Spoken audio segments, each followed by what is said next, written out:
আল্লাহু আকবার।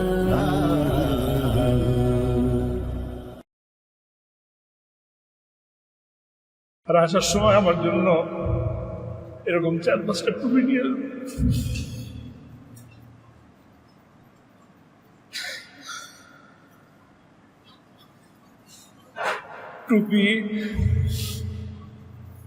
টুপি তো আনতে পারলাম না। আমি তার হাসি দেখে আমি ভয় পেলাম। আমি 25 তারিখে আমেরিকা চলে যাই, জুলাই মাসের 25 তারিখে। 20 তারিখে আব্বার সাথে আমার শেষ দেখা হয়, পারিবারিক সাক্ষাৎ ছিল। আব্বার সাথে যখন দেখা করি, কবে যাবা জিজ্ঞেস করলেন। বললাম 25 তারিখে যাব।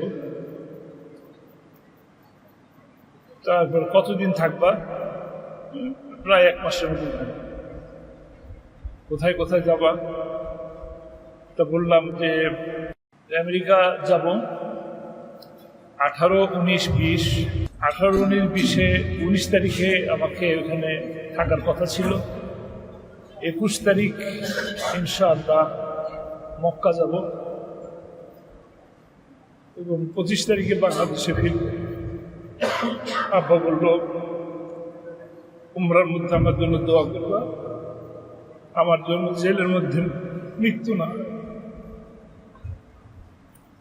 আর আসার সময় আমার জন্য এরকম 4-5টা টুপি নিয়ে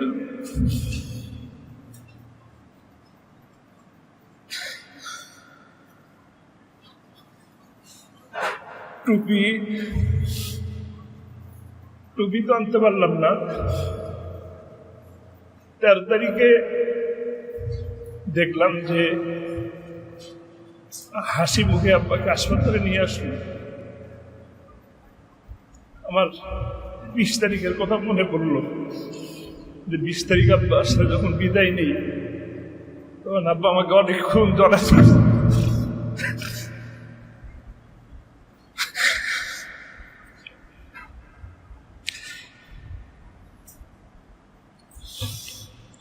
অনেকক্ষণ জড়ায় ধরছিলেন, কবলে আদর করছিলেন। আমি তার হাসি দেখে আমি ভয় পেলাম। ব্যাপার তো অসুস্থ, বা অসুস্থ হলে এরকম হাসি দিতে পারতেন না, নিশ্চয়ই কোনো ষড়যন্ত্র। আমি সেই কারণে সাথে সাথেই ওই রাতেই আমি প্লেনে উঠি। আমাকে ঢাকা এয়ারপোর্টে 1 ঘন্টা আটকে রাখে।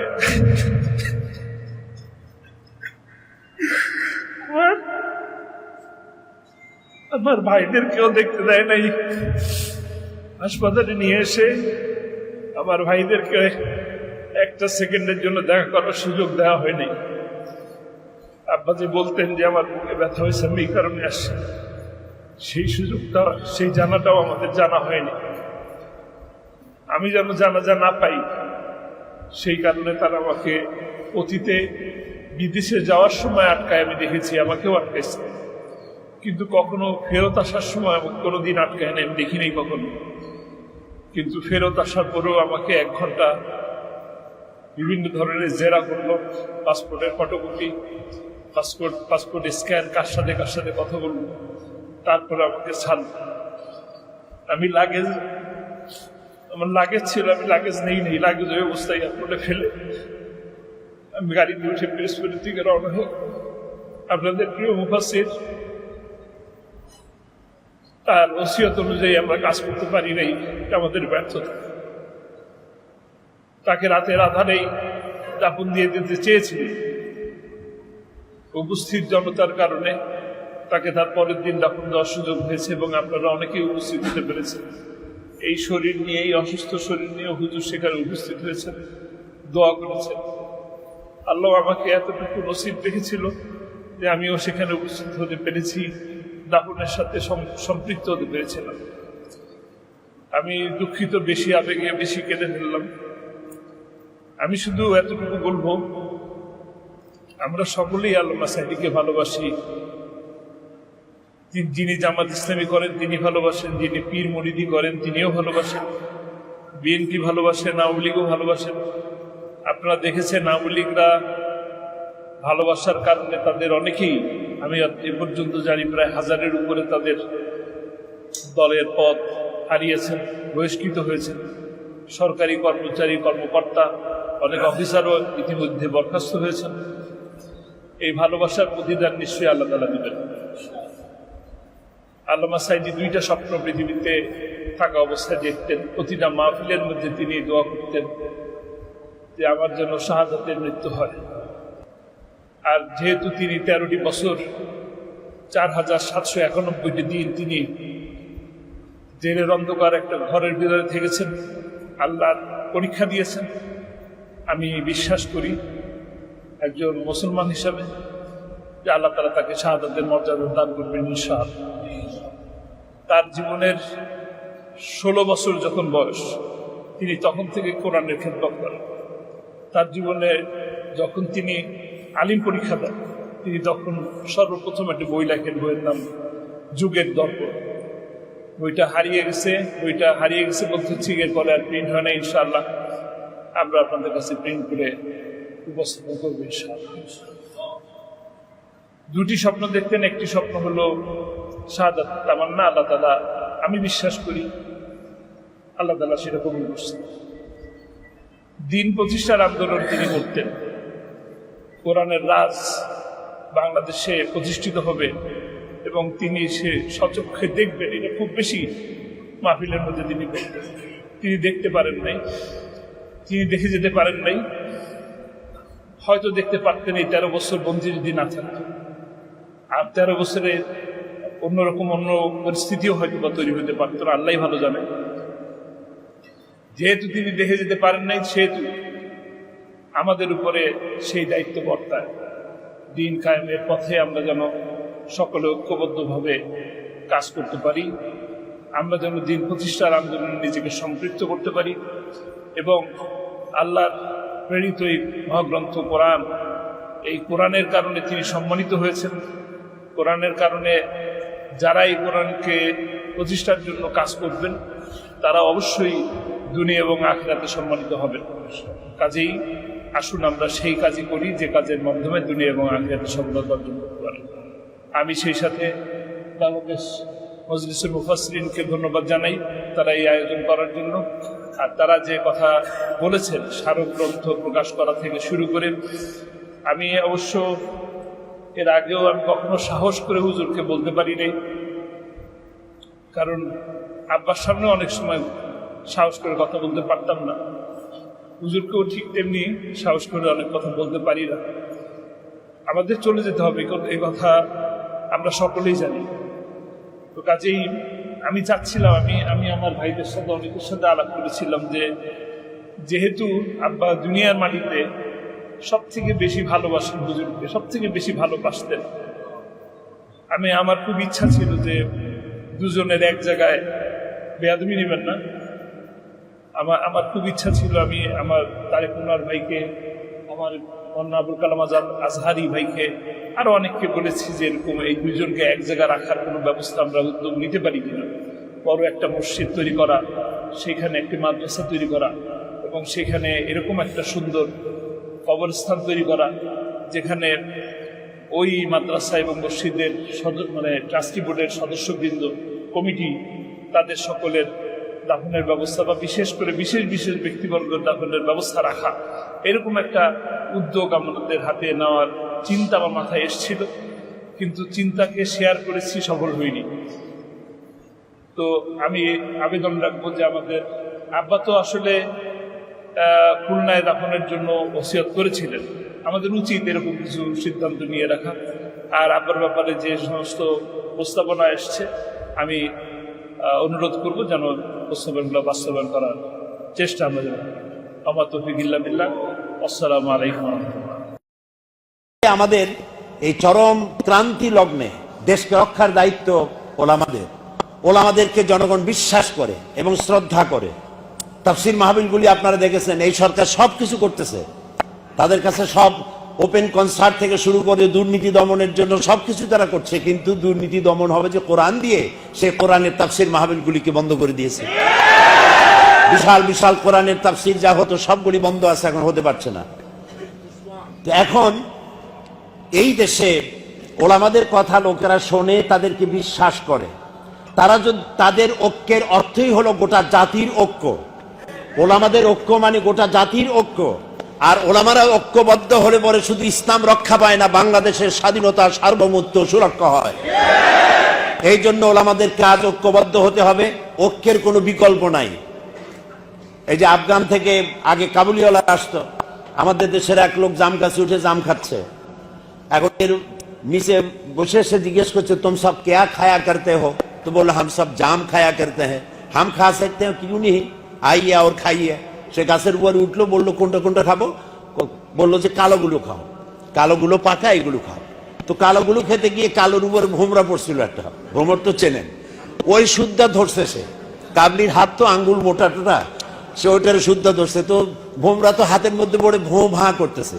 কাবলি বলতেছে ভোঁ কারো ভাঁ করো, छोड़ेगा नहीं, কালে কালে जितने पाएंगे सब का छोड़ेंगे। তো যখন বিপদ আসবে, কে জামাত ইসলামী করে, কে খেলাফত আন্দোলন করে, দেখার দরকার নাই। টুপিওয়ালে দাড়িওয়ালে যেতে পাएंगे সব খতম করেंगे। সেই জন্য আজকে বাঁচার সময়। যারা বলে যে ইসলাম সাম্প্রদায়িক, তারা মারাত্মক ভুল করছে। ইসলাম সাম্প্রদায়িক নয়।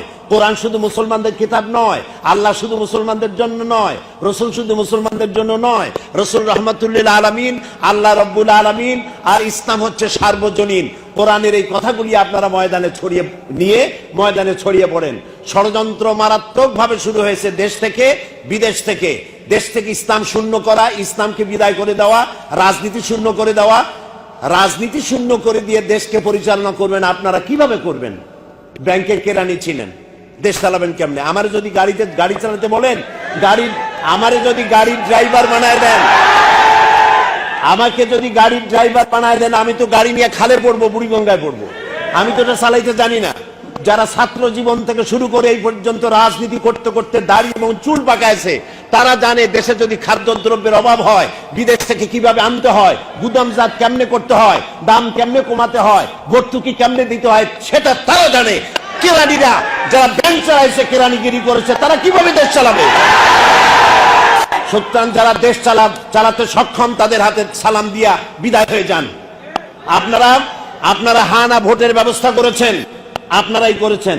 এই সেদিন অধ্যাদেশ জারি করেছেন সমানে, অধ্যাদেশের বন্যা শুরু হয়ে গেছে। হানা ভোট আপনারাই করেছেন, আপনারা জায়েজ করেছেন।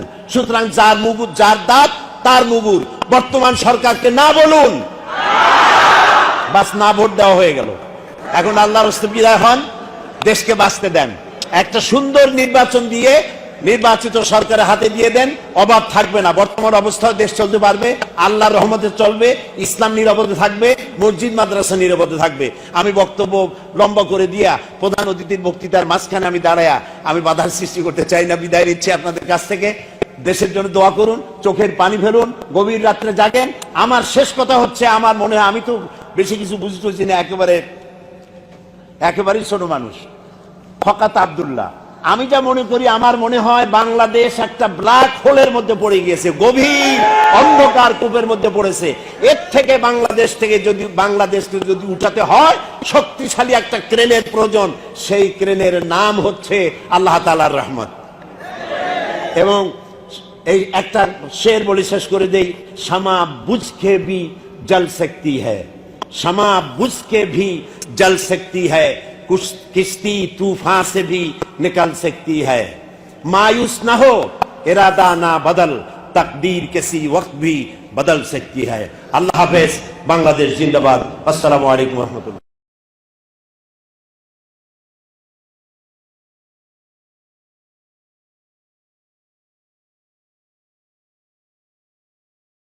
আমাদের এক হতে হবে। আমি ওলামায়ে কেরামদের খেদমতে আরজ করি, যদি এক আমরা না হতে পারি, দিন প্রতিষ্ঠা হবে না। কিয়ামতে আল্লাহর কাছে দায়ী হতে হবে। জনগণের কোনো দোষ নাই। জনগণের দোষ আছে? জনগণের দোষ আমি দেই না। বিশ্বাস করুন, যদি আল্লাহ না করুন এদেশে ইসলামী আদর্শ বাস্তবায়িত না হয়, ইসলামী স্টেট কায়েম না হয়, তাহলে কিয়ামতের দিন আলেম ওলামা পীরেরা জনগণের চাইতে সব চাইতে বড় আসামি হবে কেমন। আল্লাহ পাক এই জাতির ওলামাদের, এই জাতির রাহবারদেরকে ঐক্যবদ্ধ হওয়ার তৌফিক দান করুন। ওনারা যত ফতোয়া দেন সমস্ত ফতোয়া ইসলামী আন্দোলনের বিরুদ্ধে। মদখলের কাছ থেকে টাকা নিতে আপত্তি নাই, নিজের মঞ্চে জেনাকার খুনি মদখলকে নিয়ে এক প্ল্যাটফর্মে বসে বক্তৃতা করতে আপত্তি নাই, কিন্তু ইসলামী আন্দোলনের লোককে মঞ্চে টাকা দেয় না। সমস্ত ফতোয়া ইসলামী আন্দোলনের বিরুদ্ধে তারা দেন। আমি তাদেরকে অনুরোধ করব, আসুন, ঐক্যবদ্ধ হওয়া ছাড়া পথ নাই আল্লাহর দ্বীন প্রতিষ্ঠার জন্য। আর মনে রাখবেন, আপনারা যে ষড়যন্ত্রের শিকারে পরিণত হয়েছেন, যদি দ্বীন প্রতিষ্ঠা না হয়, আর তারা যে স্বপ্ন দেখছে, ইন্ডিয়া এবং তার অনুসারীরা নাস্তিকরা যে স্বপ্ন দেখছে, তা যদি বাস্তবায়িত হয়, কে জামাত করে, কে শিবির করে, কে ফুরফুরার মুরিদ, কে সরসিনার মুরিদ, কে অমুক ইন্ডিয়ান পীর সাহেবের মুরিদ, পাকিস্তান পীর সাহেবের মুরিদ, এইগুলা তালাশ করা হবে না। হবে ওই যে রাশিয়া এসে ঢুকছিল কোথায়, আফগানিস্তান, সেইখানে সব আলেম ওলামারা জঙ্গলে যাইয়া এক হইল। ওই যে একজন বলছিল যে আমি গেলাম, আমার ছেলে গেল তার মামু বাড়ি, মাইয়া গেল তার নানা বাড়ি, বউ গেল তার বাপের বাড়ি, আমি গেলাম আমার শ্বশুর বাড়ি, যাই দেখি সব এক জায়গায়।